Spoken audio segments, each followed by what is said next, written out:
I just got TikTok. How do I use it?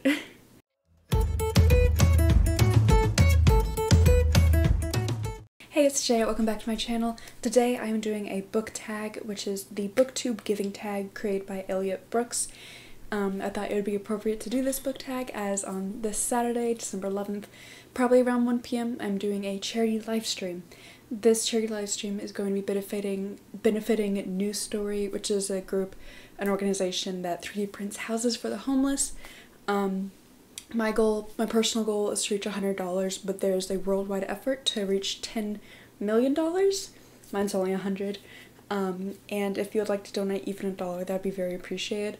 But if you donate $5, $10, or $25, then you get entered into various raffles for various bookish items that are around that same value, or like that are actually worth a little bit more.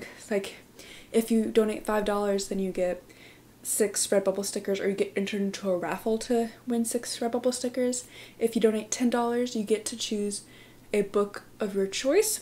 If you donate $25, you get both book of your choice stickers, as well as some other things such as bookmarks, sticky notes, and a pen. Like sticky notes, like little tabs you can annotate with, and maybe more. So I will put in the cards and probably the description my announcement video for that, but let's get into the book tag. Each prompt has the word give in it because it's the Booktube Giving Tag. So the first question is, what's a book that you would give everyone if you could? This is probably one of my favorite contemporary YA novels, if not my favorite, and that's A Quiet Kind of Thunder by Sarah Bernard. This book is just so precious. It's so cute. And it's about these two teenagers that kind of meet, and one of them is deaf and one of them's mostly mute, and so they like communicate by sign language. But for the words that the mostly mute girl doesn't know how to say, she'll like write it down on a piece of paper for him, and it's just so cute. And honestly, I think like everyone could just use like a nice little fluffy romance book like this. The second question is, what's a book you couldn't give a rat's hiney about? And honestly, that would probably be anything by Libba Bray or Cassandra Clare. Libba Bray, I'm not planning on ever reading anything by her. I listened to part of the audiobook for Beauty Queens, I believe, and it was just really boring.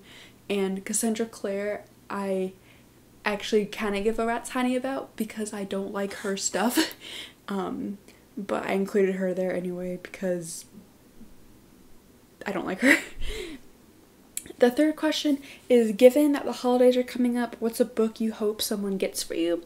I have 2 different options, kind of 2 different ones I was torn between. One of them was Sorcery of Thorns by Margaret Rogerson. I love this cover, and I know like the main character's queer, and then I want to say the love interest is queer, and I've been wanting this book for a while, still need to get it, so that would be nice.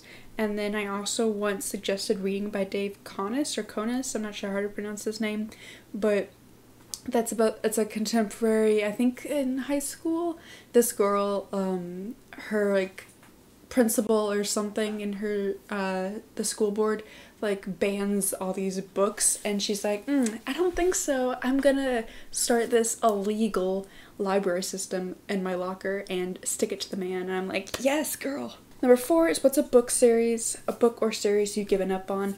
For me, that's just Throne of Glass for Sarah J. Maas. I really enjoyed this first book, but I don't really have any desire to continue with the series. I just wasn't really attached to the characters that much. Like, this was really badass, and I enjoyed reading it once. Maybe I'll reread it again later, but I didn't enjoy it enough to be like, yes, I need the next one and give me. The 5th question is, who's a character you wish that an author would give more time to? That one for me is Nico and Will from Percy Jackson and Olympians and Heroes of Olympus by Rick Riordan. Rick Riordan and Marco Shiro are working on, I think it's dual POV with Will and Nico, and I feel like they're going back into the underworld to do something or other. I can't remember. I think it's coming out late next year or something, and I'm really excited about it because Nico is just this little ball I need to protect, and he deserves the happiness of the son of Apollo. The 6th question is, who is a character you wish that the author would give less time to? Honestly, that for me is Any of the Royals in the Gender Game by Bella Forrest, because they haven't really given, Bella Forrest hasn't really given them any speaking time, just like the prologue of the second book and a few lines here and there in some early chapters of this book, but they just get on my nerves. Like, that's intentional, and so like they accomplished it. Royalty, especially royalty that is selfish, I don't like, and so they can shut up. She's this girl Violet, when she was a kid, she watched her brother be taken away. This dystopian world is divided by gender, so matriarch and matriarchy, patriarchy, etc. And her brother got tested, and they decide, they being the matriarch's government, said that he has too violent tendencies to stay there, and so he gets carted away. And since then she's had all this anger and like this one driving force of finding her brother, and so this royal family's like, I'll give you your freedom and I'll let you see your brother if you go over to Patras and do this heist for us. So this is the heist book. There's Forbidden Love. It's new adult. The character's 19. And I really enjoyed this. I gave it 5 stars, 4.5, 5 stars or something, and then I immediately got the second book on Kindle because I couldn't wait for the library to give it to me. But I definitely recommend this. The 7th question is, if you had to give up almost all your books, if you had to give up almost all your books, which ones would you keep? Obviously the Rick Riordan ones. I talk about Rick Riordan a lot, and Heroes of Olympus and Persebeth. I'm doing a vlog right now where I'm rereading the Heroes of Olympus and marking all the Persebeth moments. I'm working on an album about Persebeth. It's a hell of a fixation, guys.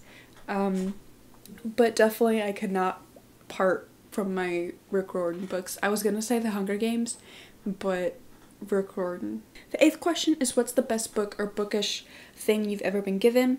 Again, Rick Riordan books. For my 16th birthday, was my 16th?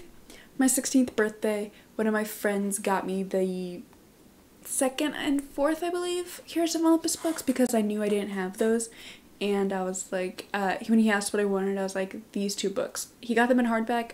I didn't expect him to get them in hardback, but he also had a crush on me, so I think he was trying to impress me. But definitely anything having to do with Percy Jackson. The 9th question is, what's a book someone has given you that you wish you could give right back?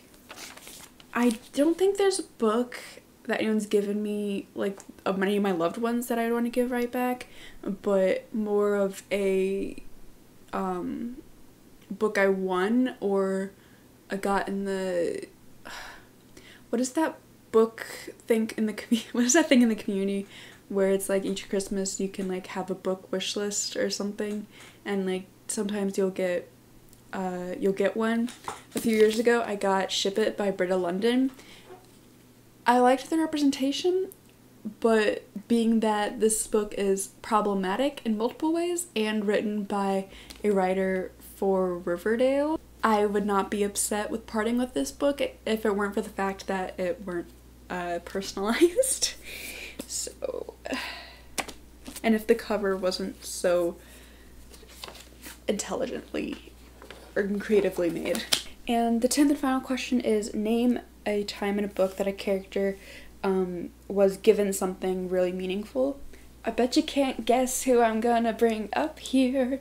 In the first Percy Jackson and the Olympians book, toward the very end when Percy is about to fight Ares, the Greek god of war, Annabeth, and Grover are like trying to encourage him and stuff, and Annabeth gives him her camp necklace, which had like 5 years worth of beads and her dad's ring.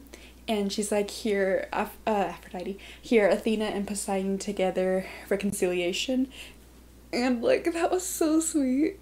That was what a Persebeth moment I forgot about. And like, it was such a Persebeth moment that I included it in one of the songs. I think the bridge of the first song I'm writing for them, and it's just really sweet. They're so cute together. Anyway, that was a meaningful thing because it was her trying to bridge that gap between the fighting between Athena and Poseidon and kind of like showing support for her friend. So that's all I've got for today. Remember to come here Saturday to the live stream for charity. And the link for the Tiltify, or the donation link, is already in the description. You can go ahead and donate now.